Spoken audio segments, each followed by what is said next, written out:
বউ পাইয়া সুন্দরী স্ত্রী পেয়ে মায়ের কথা ভুলে যেও না। অনেক সাহেব আছে মায়ের কথা ভুলে যায়, স্ত্রীর কথা অনুযায়ী মায়ের উপর অত্যাচার করে, এরকমও বহুত আছে।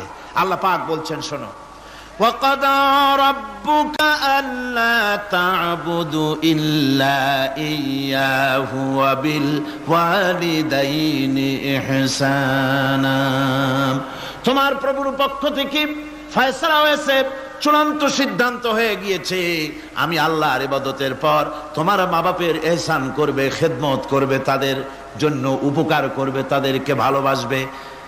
আল্লাহ রাব্বুল আলামিন বলেন মা বাবার সঙ্গে কেমনে কথা বলবে, তাদের সাথে কিভাবে আচরণ করবে, আল্লাহ তাও শিখিয়ে দিয়েছেন।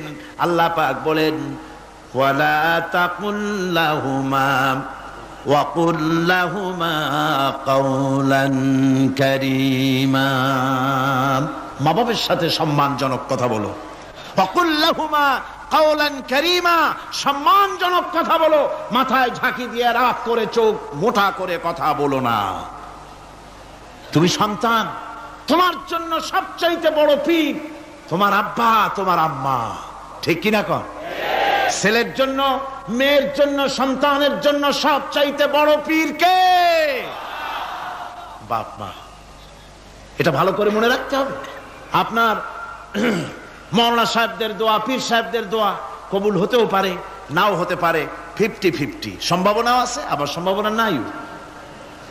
কিন্তু মা বাবার দোয়া কবুল হবে 100% সিউরিটি রয়েছে। রাসূলুল্লাহ বলেছেন 3 জনের দোয়া কবুল হবে, মুস্তাজাবুদ দাওয়াত। কয়জনের দোয়া কবুল হবে? আল্লাহ রাব্বুল আলামিনের হাবিব বলেন 3 জনের দোয়া কবুল হবে আল্লাহর দরবারে। তার মধ্যে একজন হলেন মাজলুম ব্যক্তি, যে ব্যক্তি অত্যাচারিত, যে ব্যক্তি মুসাফির, প্রবাসী, তার দোয়া কবুল হবে। আর মা বাপ যদি সন্তানের জন্য দোয়া করে, ওই দোয়া আল্লাহ রাব্বুল আলামিনের দরবারে মঞ্জুর হয়ে যায়। আল্লাহ রাব্বুল আলামিন মা বাপ সম্পর্কে বলেন, মা বাবের জন্য আমার কাছে দোয়া করবি বান্দারা, আমার কাছে দোয়া করবি। দোয়াটা আল্লাহ পাক শিখাচ্ছেন, রব্বিরহামহুমা কামা রব্বায়ানি সাগীরা। পড়েন সবাই, রব্বিরহামহুমা কামা রব্বায়ানি সাগীরা। একটু জিকির করেন, লা ইলাহা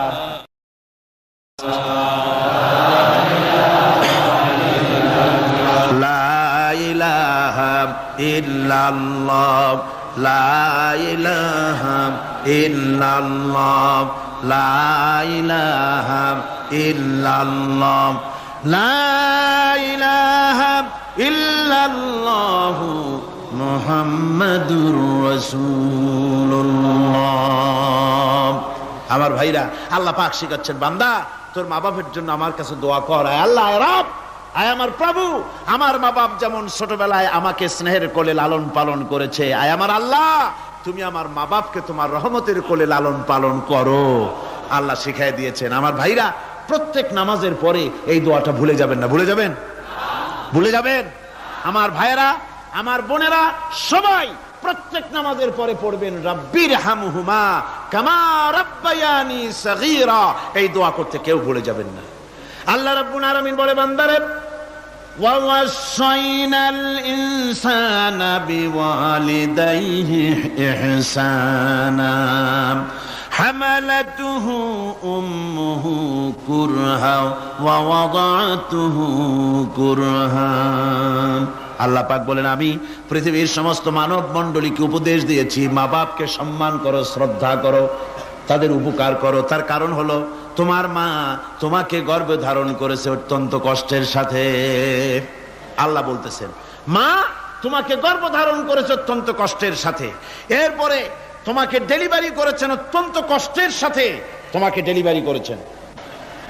গভীর রাত্রে মানুষ সব ঘুমায় যায়, গর্ভবতী মা ঘুমাতে পারে না, সন্তান পেটের ভিতরে হাঁটু দিয়া গুতা মেরেছে, পা দিয়া লাথি মেরেছে। মা চরম শীতের রাত্রে, প্রচন্ড শীতের রাতে গায়ের লেপটা সরায় দিয়া মা একবার দাঁড়ায়, আর একবার বসে, একবার দেওয়ালের সাথে হেলান দিয়া দাঁড়ায়। কষ্ট করে রাতটারে কাটায় দেয়। আবার সারাদিন সংসারের জন্য কাজ করেছেন, রান্না বান্না করেছেন মা, সকলকে খাওয়াইয়া মা শেষের দিকে খেতে গেছেন। যখন নিজে খেতে গেলেন, খাবারের ক্ষুধাত নিয়ে পেট ক্ষুধা নিয়ে খেতে বসেছেন, পেটের ভিতরে সন্তান লাথি মেরেছে, পেটের মধ্যে ঘুষা মেরেছে, হাঁটু দিয়া গুতা মেরেছে, ভরা পেটে পেটের ভিতরে সন্তান গুতা মারলো হাঁটু দিয়া মাথা দিয়া। মা ক্ষুধা রয়েছে পেটে, খেতে পারলেন না, বেদনা শুরু হয়েছে। খাবারের থালাটা ঠেলে দিয়ে মা দাঁড়ালেন, বসলেন, চোখের পানি ফেললেন।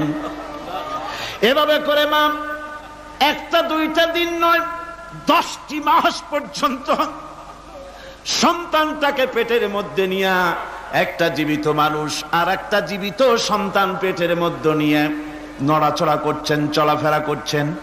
কিতাবের মধ্যে এসেছে রাতের বেলায় মা যে ঘুমাতে পারেন না সন্তানের নড়াচড়ার কারণে, রাতভর ইবাদত করলে যত সওয়াব পাওয়া যেত আল্লাহ ওই সওয়াব মায়ের আমলনামায় লিখে দেন। সন্তান পেটে থাকার কারণে খেতে পারে না, পেট ভরে ক্ষুধায় কষ্ট পায় মা। এই জন্যে 10 মাস ধরে রোজা রাখলে যে সওয়াব হতো আল্লাহ রাব্বুল আলামিন মায়ের আমলনামায় রোজার সওয়াব লিখে দেন। 10 মাস পুরে গেল, সন্তান ডেলিভারির সময়ে চলে এলো। মায়ের মন বিমর্ষ, সন্তান ডেলিভারি হবে, না জানি মরে যায় নাকি, না জানি অপারেশন লাগে নাকি, কি অবস্থা হবে। মা খেতে পারে না, মুখটা শুকায়া যায়। ডেলিভারির সময় যখন আসে, মা বাবার কাছ থেকে বিদায় নিয়ে যায়, স্বামীকে একান্তে গোপনে ডেকে নিয়ে বলে, প্রাণের স্বামী, দীর্ঘদিন একসঙ্গে ঘর কন্যা করেছি, অপরাধ হয়ে যেতে পারে, আমারে মাফ করে দিও। আমার মনে হয় এবার আমি আর বাঁচবো না।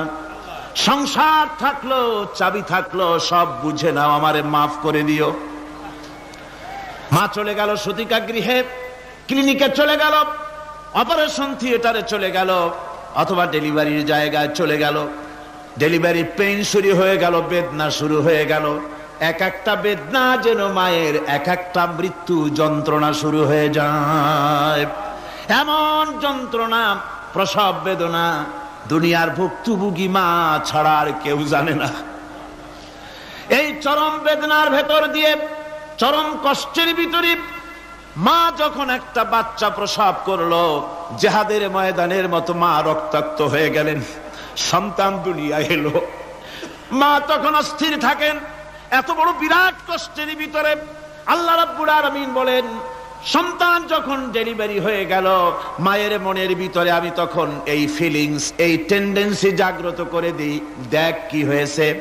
মা তখন দেখতে চায় কি হয়েছে। মায়ের সামনে যখন এত কষ্টের, হৃদয় রিংগ্রণ, কলিজার 32টি নাড়ি ছেঁড়া যন্ত্রণার সন্তান যখন মায়ের চোখের সামনে আসে, আল্লাহ পাক বলেন, মা যখন তার ছেলের মুখের দিকে তাকায়, মেয়ের মুখের দিকে তাকায়, আল্লাহ বলেন 10 মাসের পেটে ধরা কষ্ট আর ডেলিভারির সব কষ্ট মায়ের মন থেকে মুছে ফেলে দেই। আল্লাহ রাব্বুল আলামিন বলেন, খবরদার দুনিয়ার মানুষ, এমন মায়ের সাথে নাফরমানি করবি না, এ মায়ের সাথে নাফরমানি করবি না, মাকে সম্মান করবি, মার কাছে দোয়া চাবি। দুনিয়ায় যদি সম্মান চাও, রিজেক্ট চাও, মায়ের পায়ে ধরে কাঁদো। মায়ের জাতি অনেক সম্মান তার। রাসূল করিম সাল্লাল্লাহু আলাইহি সাল্লামকে প্রশ্ন করা হয়েছে, হুজুর খেদমত করব কার? হুজুর কয় মায়ের। তারপরে কার? হুজুর কয় মায়ের। তারপরে কার? হুজুর বলেন মায়ের। তারপরে কার? তোমার পিতার। 3 গুণ। তোর মায়ের মর্যাদা 3 গুণ বেশি, তোর বাপের চাইতে মর্যাদা বেশি। সুবহানাল্লাহ পড়েন। আর আজকে ইসলামের শত্রুরা তারা বলে যে ইসলাম নারীর অধিকার আদায় করে নাই। নারীর অধিকার ইসলাম দেয় নাই তো কে দিয়েছে? আমার বন্ধুগণ, বিশ্বনবী জনাব মুহাম্মদ রাসূলুল্লাহ সাল্লাল্লাহু আলাইহি ওয়াসাল্লাম মসজিদে নববীর ভিতরে বসে আছেন।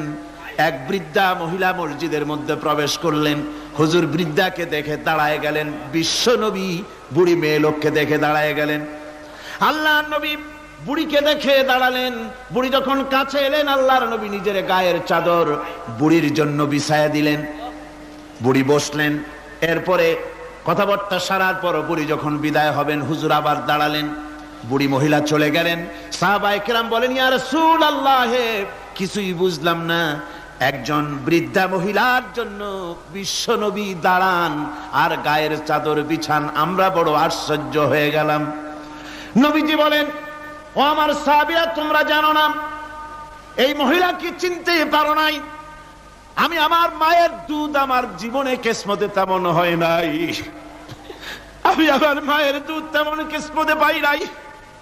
যার বুকে দুধ খেয়ে, যার কোলে কাখে চড়ে আমি বড় হয়েছি, আমার সেই দুধ মা ইনি হযরতে হালিমাতুস সাদিয়া।